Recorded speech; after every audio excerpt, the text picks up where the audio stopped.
الحمد لله نحمده ونستعينه ونستغفره ونؤمن به ونتوكل عليه ونعوذ بالله من شرور أنفسنا ومن سيئات أعمالنا من يهده الله فلا مضل له ومن يضلله فلا هادي له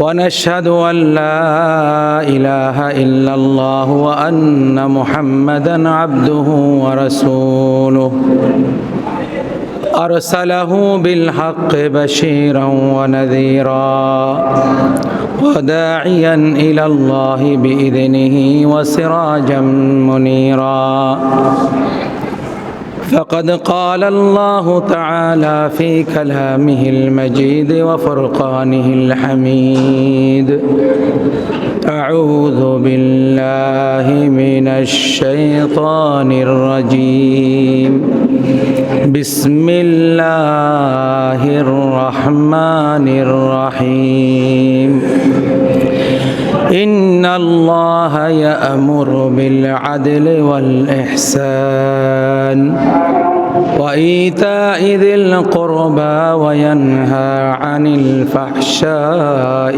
والمنكر والبغي يعظكم لعلكم تذكرون وقال النبي صلى الله عليه وسلم يظلهم الله في ظله يوم لا ظل إلا ظله إمام عادل إلى آخر الحديث إن الله وملائكته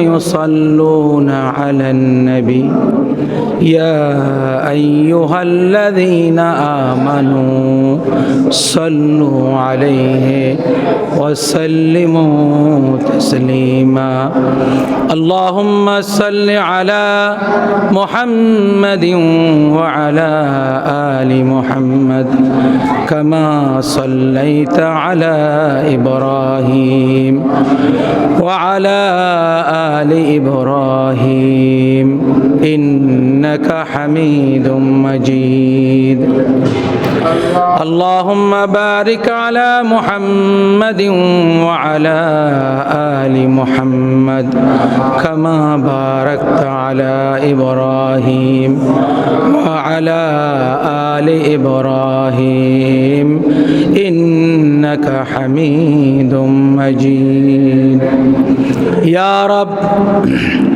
करम तू अगर करे ओ बात जे जुबा को जो दिल पर असर करे मोहतरम हाजरीन पर्दार आलेर मा ও বোনেরা আল্লাহ তাআলার দরবারে লাখো কোটি শুকরিয়া আদায় করছি যে আল্লাহ রাব্বুল আলামিন অনেক দিন পরে দীর্ঘদিন পরে আপনাদের সবাইকে নিয়ে আজকে শাবান মাসের চতুর্থ জুমাতে আল্লাহ তাআলা আমাদেরকে জুমার নামাজ পড়ার জন্য বিভিন্ন জায়গা থেকে ফারেক করে দুনিয়ার সকল ঝামেলা থেকে মুক্ত করে আমাদেরকে আল্লাহ তাআলা জুমার নামাজ আদায় করার জন্য আল্লাহর ঘরে আসার সুযোগ করে দিয়েছেন, তৌফিক এনায়েত করেছেন। সেজন্য আমরা সকলে উচ্চ সুরে আমরা একবার বলি আলহামদুলিল্লাহ। ربنا ولك الحمد حمدا كثيرا طيبا مباركا فيه يا رب لك الحمد كما ينبغي لجلال وجهك وعظيم سلطانك আল্লাহ তাআলার শুকর আদায় করি যিনি আমাদেরকে আজকে জুমার নামাজ পড়ার জন্য আসার সুযোগ করে দিয়েছেন। আমরা দোয়া করি এখনও যারা আসতে পারেননি আল্লাহ যেন সবাইকে এই জুমার নামাজে জামাতে অংশগ্রহণ করার সুযোগ করে দেন, তৌফিক এনায়েত করেন। সবাই বলুন আমিন। দুরূদ ও সালাম মানবতার মুক্তিদূত বিশ্বনেতা বিশ্বনবী সৈয়দুল মুরসালিন ইমামুল মুরসালিন খাতামুন নবীন শাফিল মুজনবিন আকায়ে নামদার তাজদারে মদিনা মুহাম্মদ মুস্তাফা আহমদ মুজিদুবা সাল্লাল্লাহু আলাইহি ওয়াসাল্লামের প্রতি মাগফিরাত কামনা করছি। তামাম পৃথিবীর যত মানুষ পৃথিবী থেকে বিদায় নিয়েছেন, বাবা আদম থেকে শুরু করে আজ পর্যন্ত যারা এই দুনিয়া থেকে বিদায় নিয়েছেন, আল্লাহ তাআলা তাদের সবাইকে ক্ষমা করে দিন। বিশেষ করে আমাদের মুরব্বিয়ানে কেরাম, আমাদের আসাতিজায়ে কেরাম, পাড়া প্রতিবেশী যারা বিদায় নিয়েছেন, আল্লাহ সবাইকে মাফ করে দিন। বিশেষ করে গত আগস্টে যারা রক্ত দিয়ে জীবন দিয়ে যেই সমস্ত তরুণ যুবকেরা এই বাংলাদেশকে দ্বিতীয়বারের মতো স্বাধীন করেছেন, যাতে রক্তের বিনিময়ে আমরা আজকে স্বাধীনভাবে কথা বলার সুযোগ পেয়েছি, আল্লাহ তাআলা তাদের সবাইকে শহীদ হিসাবে কবুল করুন। এবং যেই সমস্ত ছাত্র যুবকেরা এখনও আহত অবস্থায় পড়ে আছে, মেডিকেলে কাতরাচ্ছে, আল্লাহ তাআলা সকল প্রায় 23-24 হাজার আহত যুবক তরুণ ছাত্র যারা হাত হারিয়েছে, পা হারিয়েছে, চোখ হারিয়েছে, কেউ দু চোখ হারিয়ে সারা জীবনের মতো অন্ধ হয়ে গিয়েছে, আল্লাহ তাআলা তাদের সবাইকে খুব দ্রুত সুস্থতার নিয়ামত দান করুন। এবং যে উদ্দেশ্য নিয়ে আমাদের বাংলাদেশের তরুণ যুবকেরা রক্ত দিয়েছে, রক্ত ঝরিয়েছে, বৈষম্যবিহীন বৈষম্য মুক্ত একটি সমাজ রাষ্ট্র গঠন করার জন্য, সেই তৌফিক আল্লাহ তাআলা আমাদেরকে দান করুন। আমরা যেন শহীদদের রেখে যাওয়া এই কাজকে আঞ্জাম দিতে পারি, সেই তৌফিক আল্লাহ আমাদেরকে দান করুন। আমাদের তরুণ যুবকেরা রক্ত দিয়েছেন বৈষম্য মুক্ত, ইনসাফ ভিত্তিক, ন্যায় ভিত্তিক, সন্ত্রাস মুক্ত, দুর্নীতি মুক্ত, অত্যাচার এবং জুলুম মুক্ত একটি দেশের জন্য, একটি রাষ্ট্রের জন্য। আমরা তাদের উত্তরসূরিরা যারা বেঁচে আছি, আমরা চেষ্টা করব তাদের সেই রেখে যাওয়া কাজকে আমাদের জীবন দিয়ে আমরা সেটাকে সফলতার দ্বার প্রান্তে পৌঁছে দেওয়ার জন্য ইনশাআল্লাহ। আমরা আর বৈষম্য চাই না। মুসলমানের দেশে কোরআনের কথা বলতে পারবো না, মুসলমানের দেশে তাফসীর মাহফিল করতে পারবো না, মুসলমানের দেশে ইসলামী গজল গাইতে পারবো না, মুসলমানদের দেশে ইসলামী সমাজ গঠন করার জন্য কথা বলতে পারবো না, ইসলামী রাষ্ট্র ব্যবস্থা কায়েম করার জন্য কথা বলতে পারবো না। এই বৈষম্য আমরা আর চাই না।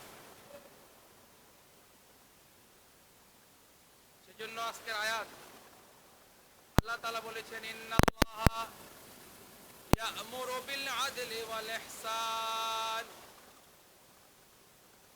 ইন্নাল্লাহা ইয়া'মুরু বিল আদলি ওয়াল ইহসান ওয়া ইতাই যিল কুরবা ওয়া ইয়ানহা আনিল ফাহশাই ওয়াল মুনকারি ওয়াল বাগই।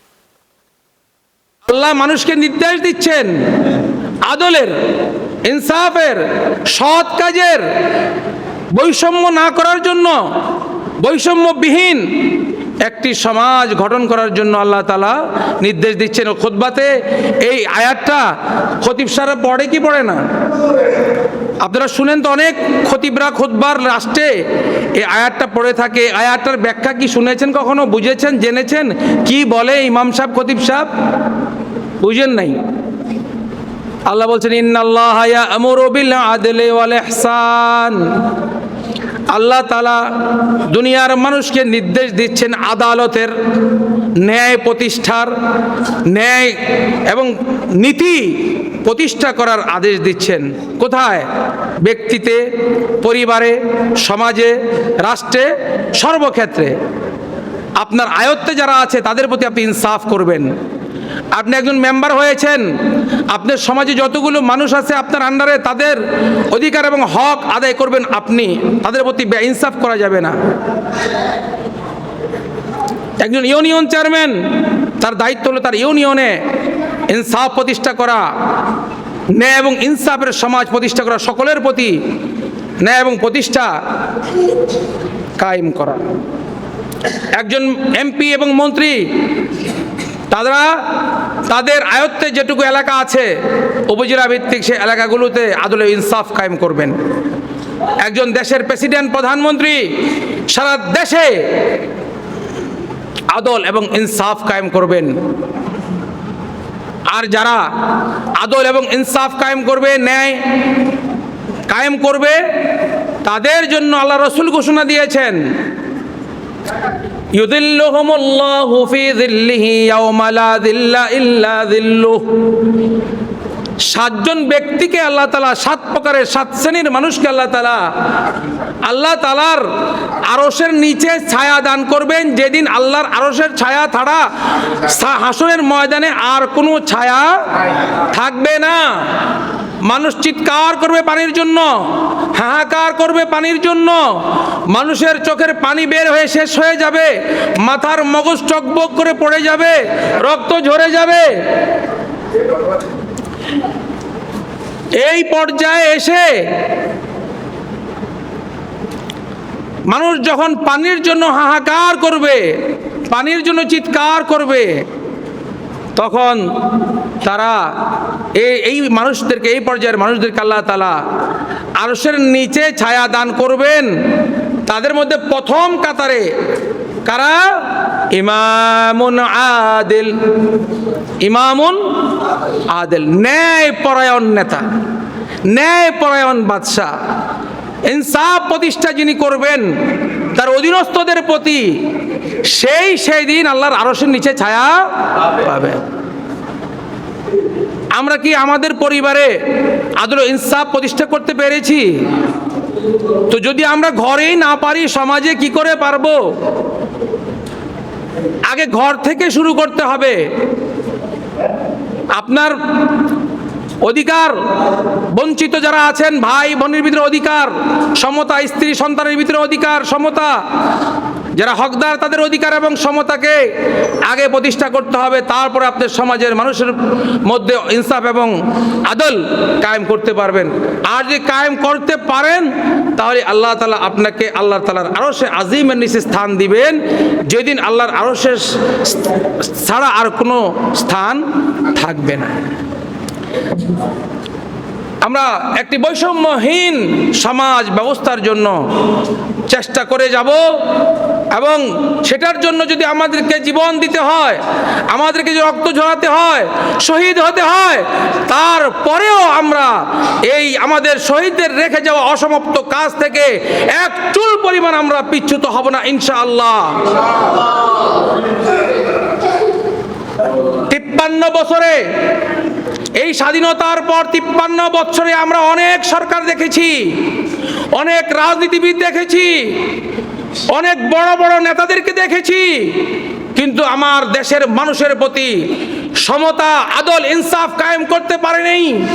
যারা এই ক্ষমতায় এসেছে তারাই এই জাতির মাথায় লবণ রেখে বড়ি খাওয়ার চেষ্টা করেছে, আমাদের দেশের সম্পদকে লুট করেছে, জনগণের সম্পদকে লুট করে কোটিপতি হয়েছে, দেশকে বিরাগভাজন বানিয়েছে, তারা নিজেরা অর্থশালী হয়েছে এবং মানুষকে তাদের অধিকার আদায় করতে দেয়নি। আমরা 53 বছর পরে এসে আর আমরা এই বৈষম্য দেখতে চাই না। 74-এ দেশের মানুষ জীবন দিয়েছে, 71-এ জীবন দিয়েছে পাকিস্তানি হানাদার বাহিনীর অত্যাচার থেকে মুক্তির জন্য। সঠিক নেতৃত্ব না থাকার কারণে, আদল ও ইনসাফ ভিত্তিক সমাজ প্রতিষ্ঠার নেতৃত্ব না থাকার কারণে আমরা সেটা পাইনি। এবং 24-এর যে সংগ্রাম, যে ত্যাগ এবং কোরবানি, এই পরেও যদি আমরা আমাদের সেই ইনসাফ এবং আদল প্রতিষ্ঠা করতে না পারি, তাহলে আমাদেরকে বারবার মায়ের খেতে হবে, বারবার রক্ত দিতে হবে, বারবার নিহত হতে হবে, বারবার আমাদেরকে রক্ত ঝরাতে হবে। অতএব কারণে আমরা আর বৈষম্য দেখতে চাই না। আপনারা কি বৈষম্য দেখতে চান না? বৈষম্য দেখতে চাই না। তাহলে আল্লাহ সেটাই বলছেন। তাহলে এই দায়িত্ব কেউ পালন করেনি। ভবিষ্যতে যারা আসবে, এমন লোক আসুক যারা বৈষম্যহীন সমাজ, দেশ, রাষ্ট্র কায়েম করবে, সবার প্রতি ইনসাফ করবে, এরকম একটা রাষ্ট্র ব্যবস্থা আমরা চাই। চাইলেই হবে না, চেষ্টা করতে হবে, চেষ্টা করতে হবে। আর মানুষ চেষ্টা করলে কোনো কিছু হয় না, এটাও কি ঠিক নয়। ইন্নাল্লাহা ইয়া'মুরু বিল আদলি ওয়াল ইহসান, আল্লাহ আদলের অর্ডার করেছেন, আদল করতে হবে, ন্যায় প্রতিষ্ঠা করতে হবে। ওয়াল ইহসান, ইহসান কায়েম করতে হবে, ইহসান প্রতিষ্ঠা করতে হবে। ইহসান কি? ইহসান কি? রাসূলকে জিজ্ঞাসা করছে জিবরাইল এসে, ফাআখবিরনি আনিল ইহসান, ইয়া রাসূলুল্লাহ আমাকে ইহসান সম্পর্কে বলুন, ইহসান কি? আল্লাহ নবী সাল্লাল্লাহু আলাইহি ওয়াসাল্লাম জিবরাইলকে উত্তর দিচ্ছেন, আনতা আবুদাল্লাহ কাআন্নাকা তারাহ ফাইন লাম তাকুন তারাহু ফাইন্নাহু ইয়ারাক।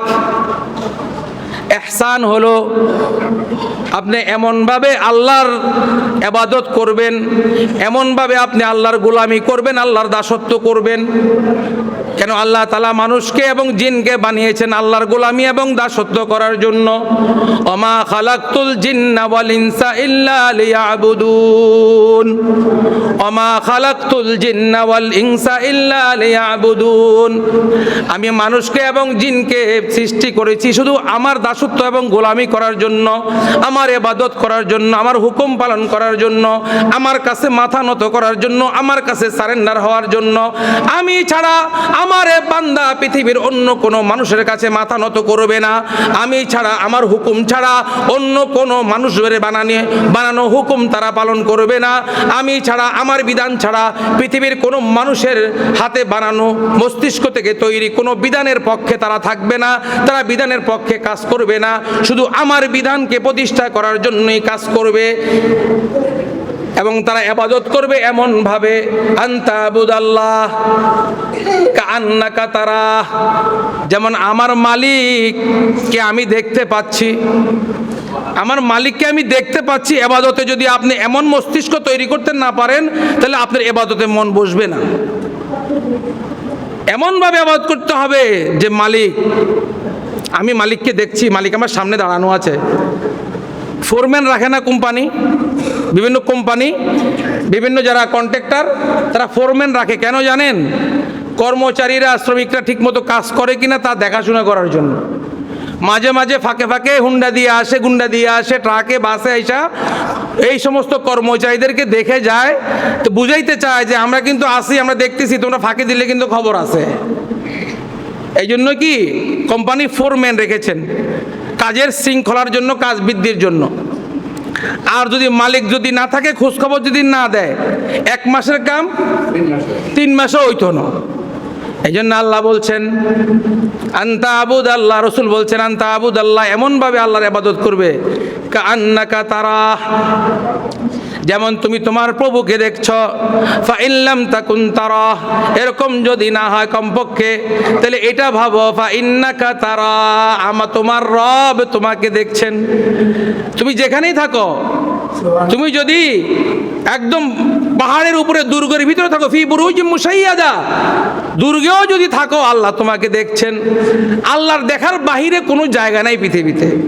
ইউহিতুনা বিশাইইম মিন ইলমিহি, ইউহিতুনা বিশাইইম মিন ইলমিহি, তিনি আল্লাহর জ্ঞান এত যে বিশাল, এই জ্ঞানের পরিধি দিয়ে, কুদরত দিয়ে, রহমত দিয়ে আল্লাহ পুরা পৃথিবীটাকে বেষ্টনী করে রেখেছেন। কোনো কিছু আল্লাহ তাআলার দৃষ্টির বাহিরে নাই,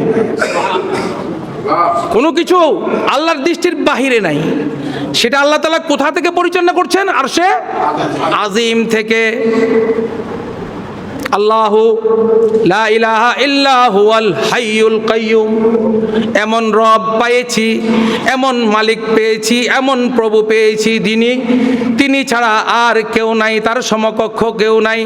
তিনি হাইয়ুন কাইয়ুম, চিরঞ্জীব, চিরস্থায়ী, যার কোনো শেষ নাই, লয় নাই, ক্ষয় নাই, ঘুম নাই, তন্দ্রাও নাই।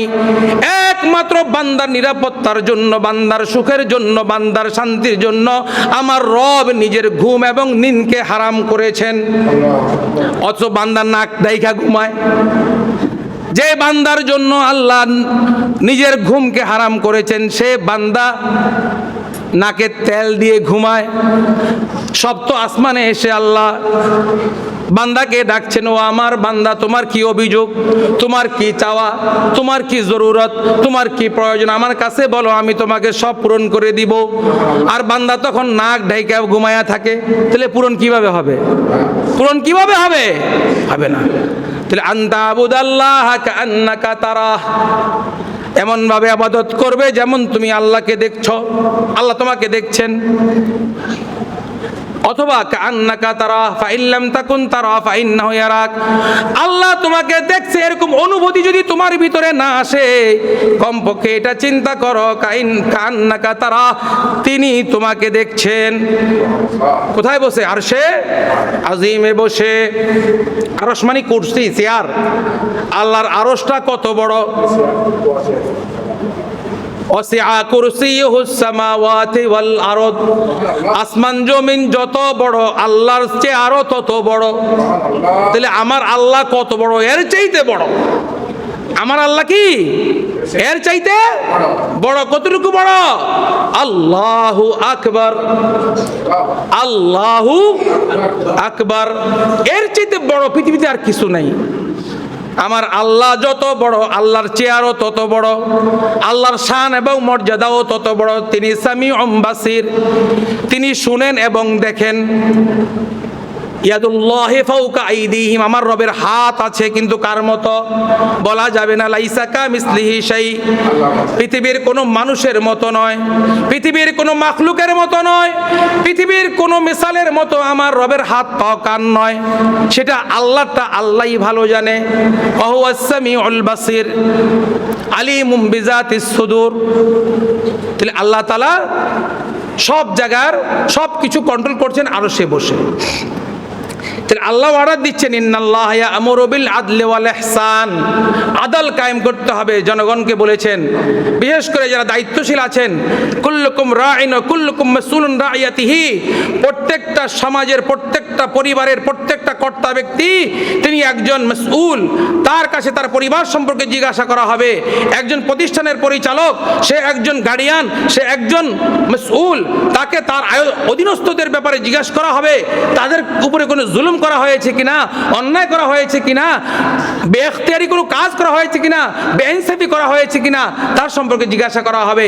একজন মেম্বারকে তার সমাজের মানুষ সম্পর্কে জিজ্ঞাসা করা হবে, তুমি যখন বিচার করেছো সেখানে আদল করেছো কিনা, নাকি টাকা খেয়ে তুমি ভুল ব্যাখ্যা দিয়েছো, ভুল বিচার করেছো, অন্যায় বিচার করেছো, জুলুম করেছো। খবরদার, এটা যদি করে থাকো দুনিয়াতে তুমি লাঞ্ছিত হবে, পরকালে জাহান্নাম ছাড়া কোনো উপায় থাকবে না। ইন্নাল্লাহ ইয়া'মুরু বিল আদলি ওয়াল ইহসান ওয়া ইতা'i যিল কুরবা, তৃতীয় আদেশ আল্লাহ দিচ্ছেন নিজের আপনজন, পরিজন, পাড়া প্রতিবেশীদেরকে কি করার জন্য? সহযোগিতা করার জন্য, তাকে দান খয়রাত করার জন্য, তার পাওনা তাকে দেওয়ার জন্য। যদি বোন হয়ে থাকে, ভাই হয়ে থাকে, ফুফু হয়ে থাকে, খালা হয়ে থাকে, যার যার হক তাকে আদায় করে দিতে হবে। এবং আত্মীয় স্বজনের ভিতরে যদি কেউ যদি নিঃস্ব থাকে, গরিব থাকে, অসহায় থাকে, তাকে সবার আগে সাহায্য করতে হবে। আপনার যেই দান সদকা, তাকে আপনি আগে দান করবেন, কারণ সে হকদার, সে হকদার। ও ইতা'i যিল কুরবা, ভাইও যখন হকের কথা আসে, হক দুই প্রকার, আল্লাহর হক এবং বান্দার হক। হকুল ইবাদ এবং হকুল্লাহ। হকুল ইবাদ এবং হকুল্লাহ। হকুল ইবাদ আল্লাহ ইচ্ছা করলে ক্ষমা করতে পারবেন। আল্লাহ স্বাধীন। নামাজ পড়েন নাই, রোজা করেন নাই, হজ করেন নাই, যাকাত করেন নাই, অলসতা করেছেন, ছেড়ে দিয়েছেন, হ্যাঁ, এগুলো আল্লাহ ক্ষমা করতে পারে ইচ্ছা করলে। কিন্তু যেই সমস্ত অধিকার এবং হক মানুষের সাথে সম্পৃক্ত, সেগুলো যেই ব্যক্তির সাথে সম্পৃক্ত, ওই ব্যক্তি যদি ক্ষমা না করেন, আল্লাহ ক্ষমা করবেন না, করবেন না।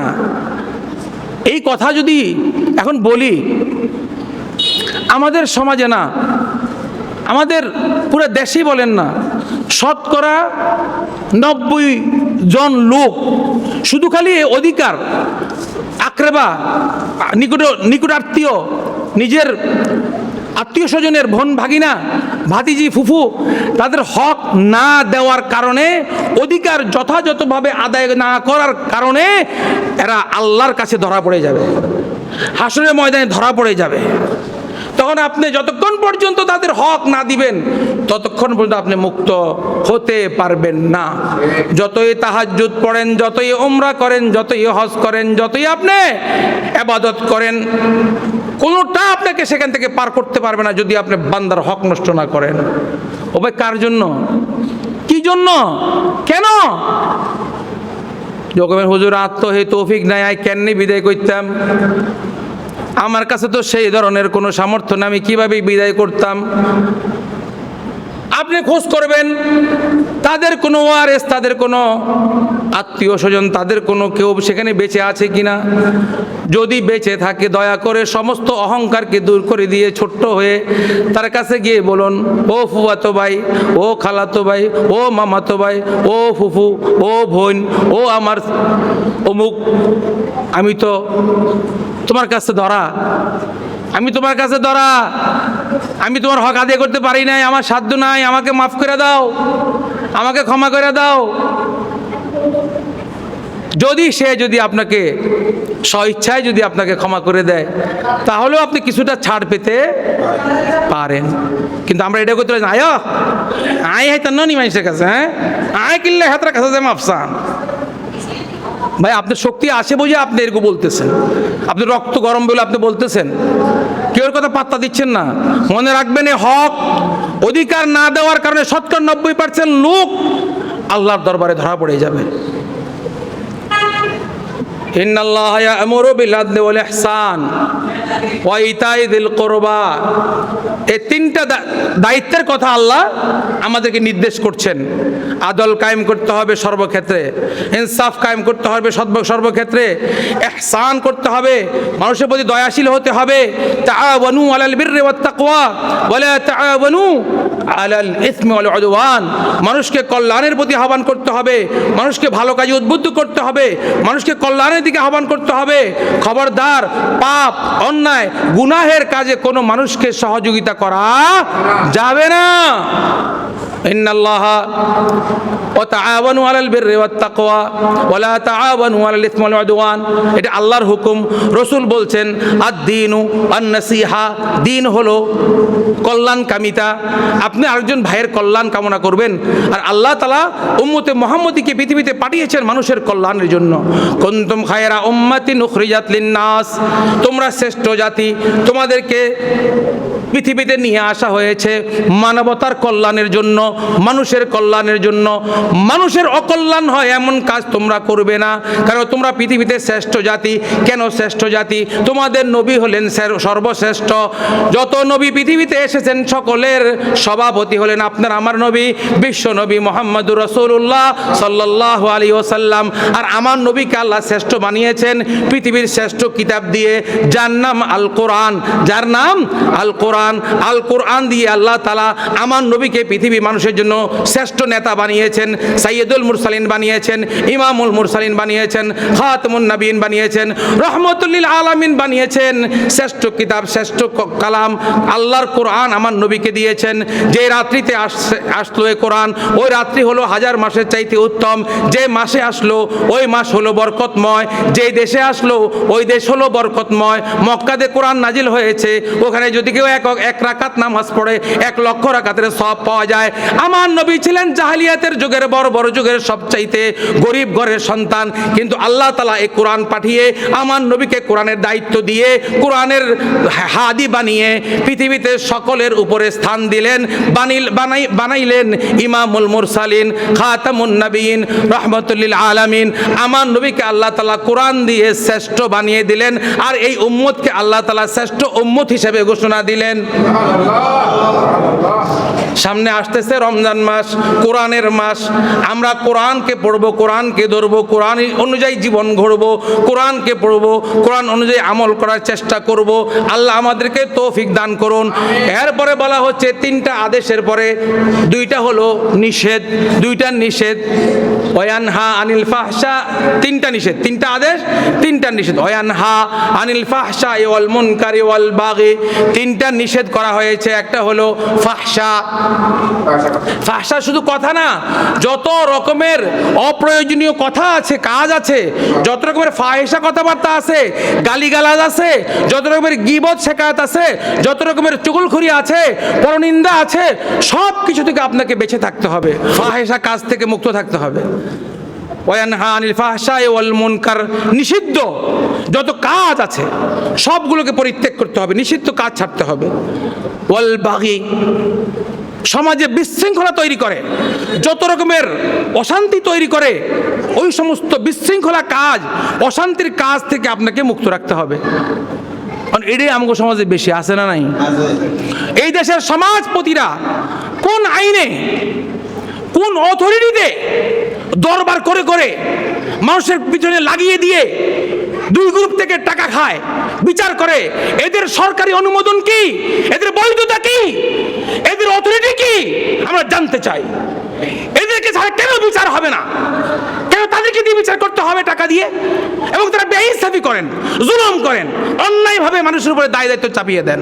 এগুলো দূর করার জন্য ওই যে প্রথম আদেশ, ইন্নাল্লাহা ইয়া'মুরু বিল আদল, যতদিন পর্যন্ত আদল ইনসাফ কায়েম না হবে, যতদিন পর্যন্ত আল্লাহর বিধান এই সমাজে চালু না হবে, ততদিন পর্যন্ত আমরা এই সমস্ত দরবারি, এই সমস্ত আপনার চান্দাবাজ, এই সমস্ত ধান্দাবাজদের কবলে আমরা পড়তেই থাকবো, আর আমরা নিষ্পেষিত হতেই থাকবো।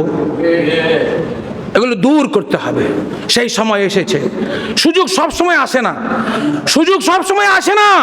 এই সুযোগকে যদি কাজে লাগাতে না পারেন, বুদ্ধিমত্তার সাথে আপনার এলাকার ক্ষমতা দায়িত্ব যদি আপনি সৎ নেতৃত্বের কাছে দিতে না পারেন, একজন নৈতিকতা সম্পন্ন লোকের কাছে দিতে না পারেন, আপনি মনে রাখবেন আপনি আগামীতেও আবার সেই বৈষম্যের শিকার হবেন। তাহলে আল্লাহ তাআলা তিনটা আদেশ করেছেন, তিনটা নিষেধ করেছেন। আদল, ইহসান এবং প্রতিবেশী এবং আপনজনদের হক এবং অধিকার আদায় করা। তিন নম্বর ছিল, তিনটা নিষেধ ছিল আল ফাহশা, এরপরে মুনকার ওয়াল বাগি। এই তিনটা যদি আমরা আমল করতে পারি, তাহলে সমাজে তো অশান্তি থাকার কথা না, সমাজে তো মারামারি থাকার কথা না, সমাজে তো বিরোধ থাকার কথা না। আমরা কি পারবো ইনশাল্লাহ ভাই? আল্লাহ আমাদেরকে কবুল করুন। সামনে রমজান মাস আসতেছে, বরকতের মাস আসতেছে, ইনশাল্লাহ আমরা চেষ্টা করব যাতে করে আমরা এবার রমজানটাকে খুব যত্ন সহকারে আদায় করতে পারি। আমি চিন্তা করছি এবং চিন্তা অনেক আগে থেকে করতেছি, অনেকের চাওয়া, অনেক মহিলাদের চাওয়া যে তারাবির নামাজ একসাথে পড়া যায় কিনা, কারণ এটাও করা যায় কিনা আমরা চেষ্টা করবো। প্রয়োজনে যদি সম্ভব হয় তারাবির নামাজটা দোতলায় চালু করতে পারি কিনা এবার। অনেক মা বোনদের আশা যে অনেক অলসতার কারণে মা বোনরা তারাবি পড়ে না, একটা লম্বা কেরাত, লম্বা নামাজ 20 রাকাত পড়তে হয়, এই জন্য নামাজে পড়লে নাকি ঘুম চলে আসে, অনেকে পড়তে চায় না, পড়েও না। আর যদি আমাদের সাথে পড়ে তাহলে হয়তো পড়বে, যদিও বাধ্যবাধকতা নাই। আমরা মুরব্বীদের সাথে পরামর্শ করব। অনেক মা বোনরা আমাদেরকে বলেছেন যে যাতে তারাবির ব্যবস্থা আমরা করতে পারি, যদি সেই সুযোগ থাকে আমাদের, আমরা সেটা করবো ইনশাল্লাহ। কি মনে করেন, কি মনে করেন ভাই? সবাই রাজি না? দূর হুজুর আঁকা মিলা কথা কইন না, বেটিরে বেটি করো থাক, আনা মসজিদও থাই। মাশাআল্লাহ, ইনশাআল্লাহ দেখি, দেখা যাক, পরীক্ষামূলক চেষ্টা করি এবার। আল্লাহ তাআলা কবুল করুন আমাদেরকে। এটা একটা মার্কাজ, দিনের মার্কাজ, এটা হতে থাকুক, দিন এখান থেকে পরিচালিত হতে থাকুক, চালু হতে থাকুক, সমাজে সমস্ত বৈষম্য দূর হতে থাকুক।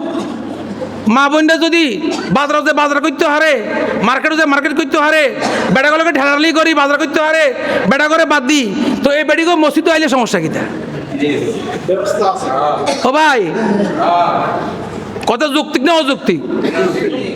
শতকরা 80% লোক বিদেশে থাকে, স্বামীরা ঢাকায় থাকে, এই পরিবারের মহিলা চালায়, এই মহিলারা সংসার চালায়, বাজারে যায়, মার্কেটে যায়, ডাক্তার কাছে যায়, সব জায়গায় যায়, কবিরাজের কাছে যায়, বিজ্ঞানী করে, সিএনজি দিয়ে নিজে ভাড়া করে সিএনজি দুটে ড্রাইভারের লগে বইয়ে, হুন্ডাওয়ালার পিছন দিয়ে বইয়ে, অন মসজিদ আইতে গেলে কয় যেন ফেতনা লাগবো। এটা হতে দেওয়া যাবে না, এটা বৈষম্য। মহিলাদের কাছে এটা বৈষম্য, এটা তো করা যাবে না। আমরা ইনশাল্লাহ এবার চেষ্টা করব তারাবির নামাজ চালু করার জন্য, যাতে করে আমরা আমাদের মা বোনরাও তারাবি পড়তে পারেন ইনশাআল্লাহ। এরপরে কথা হলো রোজা। রমজান মাসে প্রত্যেকটা মাসে কয়টা রোজা জানেন? 3টা রোজা। আইয়ামে বীজ 13, 14, 15 আরবি তারিখের। সপ্তাহে কয়টা রোজা? সপ্তাহে 2টা, ইয়ামুল খামিস, ইয়ামুল ইসনাইন, সোম এবং বৃহস্পতিবার। সোম এবং বৃহস্পতি রাসূল বলেছেন আমি চাই আমার বান্দার আমল প্রতি সোমবারে এবং বৃহস্পতিবার আল্লাহর কাছে পেশ করা হয়। তো আমি চাই আমার উম্মত যাতে ওই দিন রোজা থাকে, রোজা অবস্থায় যাতে আমার উম্মতের আমলটা আল্লাহর কাছে পেশ হয়। খবরত নয় আমি আর রোজার মাসে রোজা রাখতে পারি না, সোমবার আর বৃহস্পতিবার। এত তোমরা সাহারি খাইবো কে, ফুরিয়াটি খাইবো কে, সিংড়াটি খাইবো কে? হ্যাঁ, আর মানুষের ব্যবসা বন্ধ করে দিন বলিছেন বাইতাই না ভাই, এইটা না। আপনি আমল করেন না করে দিন, এটা ইসলাম, এটা রাসূলের শিক্ষা। তাহলে সপ্তাহে 2টা রোজা, মাসে 3টা রোজা, বছরে 1 মাস, বছরে 1 মাস রোজা। কেন? ইনশাআল্লাহ এই রোজার উপরে, রোজা যেটা একটা জুমা আমাদের সামনে, রোজার আগে একটা জুমা পাবো কি? কি ভাই আছে না? ইনশাআল্লাহ আজকে বলে দিলাম বিষয়টা। আগামী বৃহস্পতিবার, শুক্রবার যদি আল্লাহ হায়াতে বাঁচিয়ে রাখেন, খতিব সাহেব যদি অনুমতি দেয়, তাহলে আগামী জুমাতে রোজা কত প্রকার ও কি কি কি কি রোজা কখন রাখতে হবে, কার কি ফায়দা, কার কি লাভ, এই সব সম্পর্কে ইনশাআল্লাহ আমরা আলোচনা শুনবো। আল্লাহ আমাদেরকে তৌফিক দান করুন। হাদা মা ইলমি ওয়াল ইলমু ইনদাল্লাহ। আসসালামু আলাইকুম ওয়া রাহমাতুল্লাহ।